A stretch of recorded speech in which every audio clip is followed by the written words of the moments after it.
ये जो क्लिप आप स्क्रीन पे देख रहे हैं, ये बहुत दूर की क्लिप नहीं है। ये है 11 अगस्त की क्लिप जो कि अभी ही कुछ दिन पहले गई है। और ये जो आप क्लिप देख रहे हैं, ये है 7 सितंबर की क्लिप। अब इस क्लिप में आप बाल देखें, चोटी कितनी पतली हो गई है और यहाँ पे देखें वही चोटी 20 दिन के अंदर अंदर कितनी मोटी हो गई है। तो ऐसा क्या मैजिक हुआ है इन 20 दिनों में जिससे बाल इस कंडीशन से होकर इस कंडीशन में हो गए हैं। तो आज की इस वीडियो में मैं डॉक्टर मटिया भाईनी आपके लिए यही वाला सीक्रेट लेकर आई हूँ।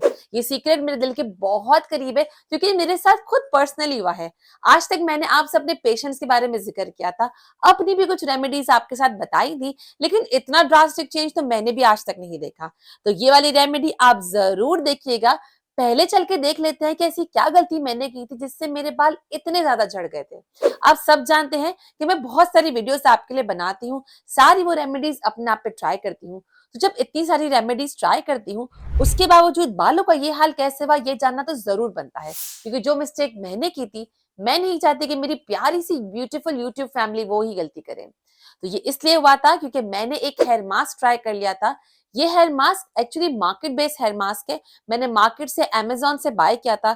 इसके रिव्यूज बहुत अच्छे थे और इसके बारे में मैंने आप अच्छी खासी यूट्यूब की वीडियोस भी देखी थी। बहुत सारे इन्फ्लुएंसर्स ने और यूट्यूब वालों ने इसके बारे में बहुत अच्छे रिव्यूज दिए थे। तो मैंने भी बस ये मंगा के ट्राई करना स्टार्ट कर दिया। पहली दफा से बालों का इतना झड़ना स्टार्ट हो गया, एक ही वॉश से हेयर फॉल स्टार्ट हो गया। इस हेयर मास्क को एक्चुअली शावर के बाद as a hair condition apply करना होता है और जब मैंने वो किया पहली दफा, तो बाल ऐसे झड़े कि आप पूछे ही मत, इतने ज्यादा झड़कर हाथ में आ गए। तो मैंने सोचा शायद पहली दफा क्या है, इसके लिए शायद ऐसा हो।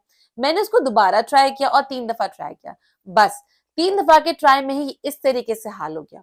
तो सबक ये हासिल करना चाहिए कि कभी भी इन्फ्लुएंसर्स और ये जो यूट्यूब पे बताते हैं ना, इस पे बिल्कुल भी भरोसा नहीं करना चाहिए। स्पेशली जो लोग स्पॉन्सर्ड कंटेंट देते हैं ना, जो जो इसके लिए पैसे लेते हैं और बताते हैं कि हमें इसके लिए पैसे दिए गए हैं, तो वो तो इस बारे में अच्छा ही बोलेंगे। तो आप भी सोच समझकर जो वीडियो स्पॉन्सर्ड नहीं होती उसी पे ज्यादा भरोसा किया कीजिए और हमेशा पहले खुद अप्लाई करके देख लिया कीजिए। सबक नंबर 2, जिस भी चीज से आपको पहली दफा हेयर फॉल हो रहा है ना, तो दूसरी दफा उसको अप्लाई करने में थोड़ा सा एहतियात जरूर कर लिया कीजिए। जो चीज घर की बनी होती है ना, वो ज्यादा अच्छी होती है। हाँ, इफेक्ट दिखाने में थोड़ा सा टाइम लंबा लेती है, लेकिन वो एटलीस्ट कोई नुकसान नहीं पहुंचाती जिस तरीके से इस हेयर मास्क ने मुझे नुकसान पहुंचाया था। अब ऐसा क्या किया जो कि 20 दिन के अंदर अंदर ही बाल इतने मोटे हो गए। आप चोटी देख सकते हैं, पतली से मोटी हो गई है। तो 20 दिन के अंदर अंदर मैंने अप्लाई किया था एक रोजमेरी का ऐसा वाटर, जिसने मेरे बालों में इतना ड्रास्टिक और इतना ब्यूटीफुल इफेक्ट लाके दिखाया है। ये रोजमेरी का वाटर आम रोजमेरी वाटर से थोड़ा सा अलग मैंने बनाया था और उसको मैंने डेली अप्लाई किया था। तो आपको भी अगर ऐसा कोई प्रॉब्लम है कि आपके बाल सडनली झड़ गए हैं, ये तो पहले बिल्कुल ठीक थे, अब कुछ ही अरसे से वो झड़ने लग गए हैं, तो ये वाला रोजमेरी वाटर आप अप्लाई करके देखिएगा। कुछ ही दिनों में आपके बालों में बहुत ही अच्छा सा इफेक्ट आने वाला है, जैसे मेरे बालों में आया था। जिन लोगों का हेयर फॉल बहुत पुराना है, उनके बाल काफी सालों से झड़ रहे हैं, वो भी इसको अप्लाई कर सकते हैं। ये उसमें भी बहुत कारगर साबित होता है। अब सबसे पहला सवाल ये, और बहुत इंपॉर्टेंट और बहुत ऑनेस्टली इसमें अगर आपको बात बताऊं, तो काफी लोग ये सोच रहे होंगे कि क्या सिर्फ ये रोजमेरी वाटर लगाने से बाल दोबारा आ जाएंगे, जो बाल एकदम से झड़ गए वो आ जाएंगे। मैंने सिर्फ ये रोजमेरी वाटर नहीं लगाया था, इसके साथ साथ मैं अपने बालों में ऑयलिंग भी कर रही थी और हेयर मास्क भी लगा रही थी। लेकिन मैं ये वीडियो खास इस रोजमेरी वाटर के बारे में क्यों बना रही हूँ जानते हैं? क्योंकि जो मेरा हेयर ऑयल था वो एज इट इज वही था जो पहले मैं यूज करती थी। मैंने हेयर ऑयल चेंज नहीं किया था, हेयर पैक चेंज नहीं किया था, हर चीज हर रेमेडी वही थी। मैंने सिर्फ चेंज किया था रोजमेरी का वाटर, थोड़े से इंग्रेडिएंट उसमें ऊपर नीचे किए थे, थोड़ा से बनाने का तरीका चेंज किया था और उससे ही मुझे ये फायदा हुआ है।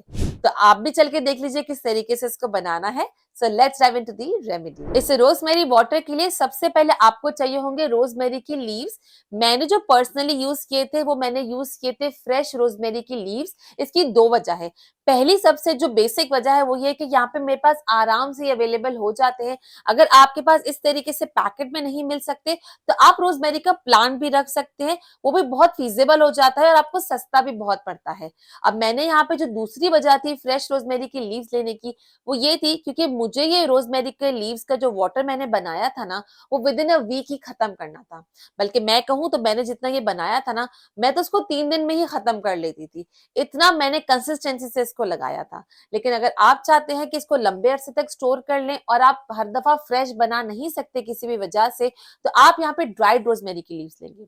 अब ड्राइड रोजमेरी की लीव्स और फ्रेश रोजमेरी लीव्स की पोटेंसी सेम होती है, इसमें कोई भी फर्क नहीं होता। सिर्फ फर्क ये होता है कि जो फ्रेश रोजमेरी लीव्स से हम बनाते हैं ना उसको आपको जल्दी यूज कर खत्म कर लेना होता है क्योंकि इसकी शेल्फ लाइफ बहुत छोटी होती है। सेकेंडली, जो ड्राइड रोजमेरी की लीव्स आप लेते हैं किस कंपनी से ले रहे हैं ये बहुत जरूरी है। काफी लोग ये कंप्लेन करते हैं कि उन्होंने कोई भी लोकल कंपनी के रोजमेरी लीव्स ले लिए थे जिससे उनके बालों में फायदा होने की जगह और नुकसान हो गया था। इसके लिए आप जिस भी कंट्री में रहते हैं आप प्लीज ऐसे ही रोजमेरी की लीव्स लीजिए जिसके रिव्यूज बहुत अच्छे हो।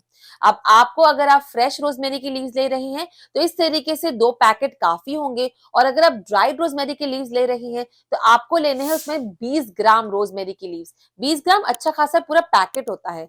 मैंने यहाँ पे जो रोजमेरी का वाटर बनाया था वो बहुत स्ट्रॉन्ग बनाया था क्योंकि मुझे मेरे बालों की ग्रोथ चाहिए थी and I was definitely sure कि जो मेरे ये बाल झड़े हैं ना ये रिसेंटली ही झड़े हैं। ये मेरा एक्टिव हेयर फॉल हो गया था।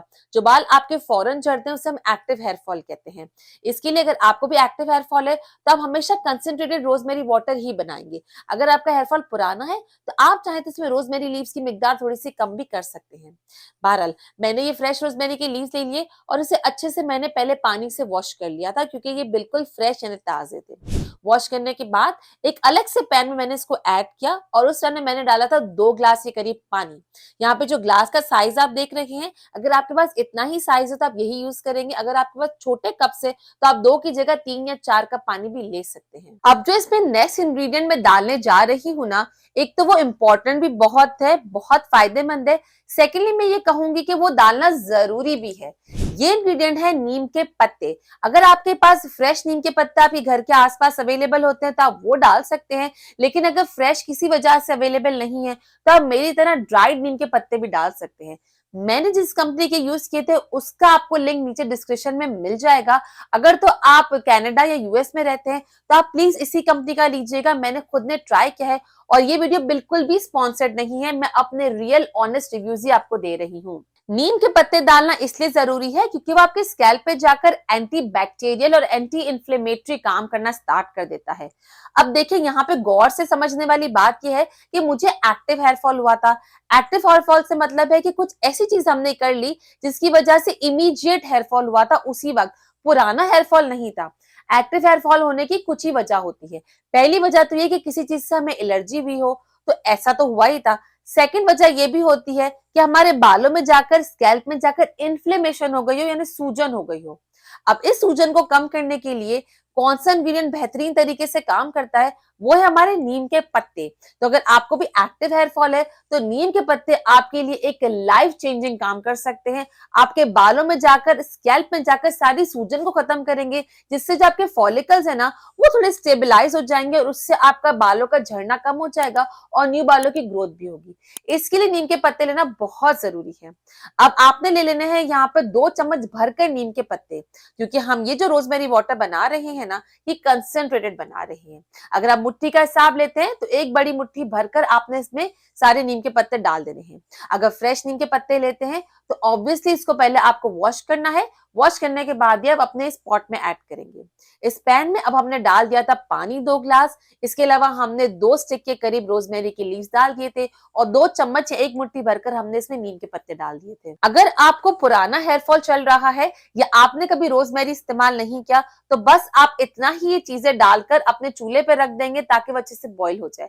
लेकिन अगर आप चाहते हैं कि बहुत इससे भी पोटेंट मैं आपको रोजमेरी का वाटर बताऊं जो कि मैंने खुद ने अप्लाई किया था तो इसमें अभी हम थोड़े से और इंग्रेडिएंट डालेंगे। लेकिन उससे पहले ये जो चीजें हमने डाली है ना इसको 15 मिनट के लिए ढककर रख देंगे।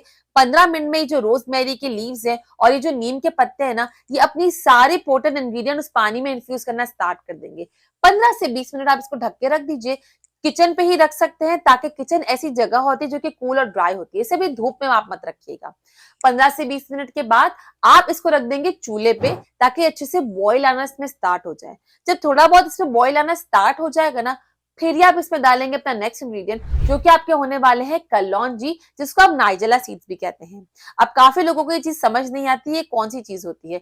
कलौंजी अक्सर आप अचार वगैरह में भी यूज करते हैं, लेकिन अगर आप ज्यादा कुकिंग की शौकीन नहीं है और आपको समझ नहीं आ रहा कि इसे क्या कहते हैं, तो मेरी प्यारी यूट्यूब फैमिली इसे अपने कल्चर में या अपने रीजन में क्या कह के बुलाती है वो आपको नीचे कमेंट करके बता देगी।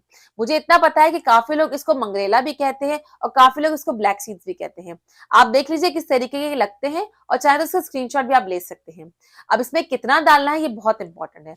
आपको ले लेना है 1 टीस्पून, यानी जो छोटी स्पून होती है ना, उसमें आपको ले लेना है ये नाइजेला सीड्स, यानी जो कलौंजी होती है ना वो। अब यहाँ पे बहुत गौर से आप देखिए कि किस तरीके से हमने इसको उबालने से पहले ही 2 इंग्रेडिएंट डालकर ढक के रख दिया था और उबाल आने के बाद ही हमने इसमें जो अपना नेक्स्ट इंग्रेडिएंट है वो डाला है, यानी कलौंजी। उबाल आने से पहले हमने इसमें नहीं डाला। और अब इसमें ऐड करेंगे अपना नेक्स्ट इंग्रेडिएंट, जो कि हमारा होने वाला है फेनुग्रीक सीड्स, यानी मेथी दाने। मेथी दाने भी इसमें हमें 1 टीस्पून के करीब ही चाहिए, वो ज्यादा नहीं चाहिए। मेथी दाना और कलौंजी हमेशा नॉर्मली आपकी जो क्वांटिटी है वो दोनों की सेम ही होती है, तो जिस भी रेमेडी में आप इस्तेमाल कर रहे हैं दोनों में आप सेम इस्तेमाल करेंगे। अब आप इसको रख देंगे अच्छे से ताकि ये बॉईल हो जाए। बॉईल इतना करेंगे कि जो पानी था वो 2 ग्लास की जगह 1 ग्लास रह जाए। अब यहाँ पे मैं एक बहुत जरूरी बात आप लोग बताती हुई चलूं, अगर आपके पास छोटा सा एक अदरक का पीस है या अदरक की जगह आपके पास गार्लिक यानी लहसुन का एक छोटा सा पीस है, वो भी आप इसमें ऐड कर सकते हैं। आपको उसको कद्दूकश करके जूस निकालने की जरूरत नहीं है। एज इट इज अगर आपके पास अदरक है तो उसका छिलका छीलिए और छोटा सा उसका पीस आप इस पानी में ऐड कर दीजिएगा। या अगर आपके पास लहसुन है तो लहसुन को खोलकर उसका जो एक पीस होता है ना, एक वो उसको आप उसमें छीलकर ऐड कर दीजिएगा, लेकिन वॉश कर कर।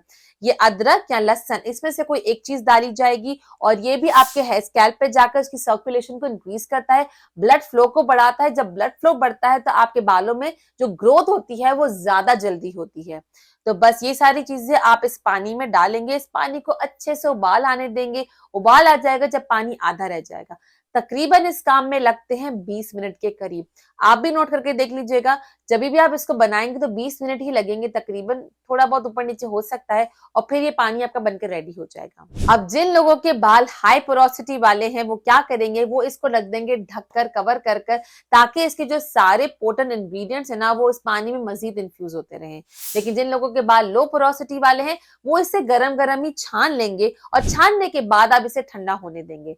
जब ये अच्छे तरीके से ठंडा हो जाएगा फिर आप इसे एक स्प्रे बॉटल में डाल लेंगे। स्प्रे बॉटल में डालने से फायदा ये होता है कि लगाने के लिए बहुत कन्वीनियंट हो जाता है। और क्योंकि मैंने इसको डेली लगाया था रात में सोने से पहले, इसके लिए मुझे तो कोई ऐसी ही चीज चाहिए थी जो कि मैं आसानी से लगा सकूं। अगर आपके पास स्प्रे बॉटल नहीं है तो आप इसे कॉटन पैड में लेके भी लगा सकते हैं, हाथों में लेके भी लगा सकते हैं, आप इसको डायरेक्ट भी अप्लाई कर सकते हैं। जो भी आपको कन्वीनियंट रहता है आप इसे अप्लाई करेंगे उस तरीके से। जब इसको आप अच्छे से जड़ों से लेकर पूरे टिप्स तक लगा लेंगे, सेक्शन कर कर, एक एक जगह आपको लगाना है, कोई जगह आपको नहीं छोड़नी। अगर आपको कोई बाल पैचेस है तो वहां पे आप चाहें तो उसकी 2 लेयर्स लगा सकते हैं। एक लेयर को लगाएं, सूखने दें, फिर दूसरी लेयर लगाएं। डेली आप इसको लगा सकते हैं अगर आपको हेयर फॉल ज्यादा है या एक्टिव हेयर फॉल है जो कि आपको कुछ ही दिन पहले हुआ है। अगर आपको हेयर फॉल बहुत ज्यादा सिवियर नहीं है या आप चाहते हैं कि आपका हेयर फॉल के साथ साथ न्यू हेयर ग्रोथ भी हो, तो आप इसको हफ्ते में सिर्फ 2 से 3 दिन भी लगा सकते हैं। अगर आपने इसमें अदरक डाला है या आपने इसमें लहसुन की थोड़ा सा एक पीस डाला है, तो इसको लगाने के बाद आप हमेशा 2 घंटे या 2 घंटे से लेकर 10 घंटे के बाद हेयर वॉश जरूर करेंगे। तो इतना ख्याल रखिएगा कि क्या चीज आपने डाली थी और उसी हिसाब से आपको इसके बाद हेयर वॉश करना है। लगाने के बाद आप अपने बालों को अच्छे तरीके से ड्राई होने देंगे और ड्राई होने के बाद आप अपने बालों में चोटी बांध लेंगे और चोटी बांधकर ही सोएंगे। एक एक्स्ट्रा टिप यहाँ पे दे जाती हूँ, वो ये है कि अगर आप रात में बाल चोटी बांध रहे हैं ना और आपके बाल नीचे से डैमेज है, तो आप इन नीचे के बालों में लगाएंगे थोड़ा सा एलोवेरा जेल। ये एलोवेरा जेल आपका मार्केट वाला होना चाहिए। ये घर वाला एलोवेरा जेल जब आप लगाते हैं ना तो वो रात आपको चिपचिप करेगा। तो अगर आपके पास मार्केट बेस्ड एलोवेरा जेल है तो आप वो लगा सकते हैं अपने एंड्स में। अगर वो नहीं है तो आप आर्गन ऑयल लगा सकते हैं। आर्गन ऑयल एक तो आपके बालों को चिपचिप नहीं करता, ऊपर से मेजॉरिटी लोग जिनके मीडियम पोरोसिटी या लो पोरोसिटी है उनको तो बहुत ही सूट कर जाता है। ये आर्गन ऑयल इस रोजमेरी वाटर के साथ मिलकर बहुत ही बढ़िया इफेक्ट देता है, स्पेशली आपके नीचे वाले बालों में।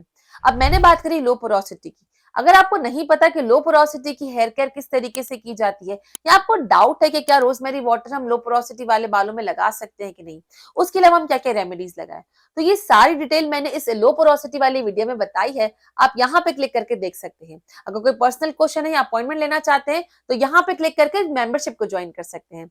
मैं आपसे मिलती हूँ इस वीडियो में। Till then, bye bye.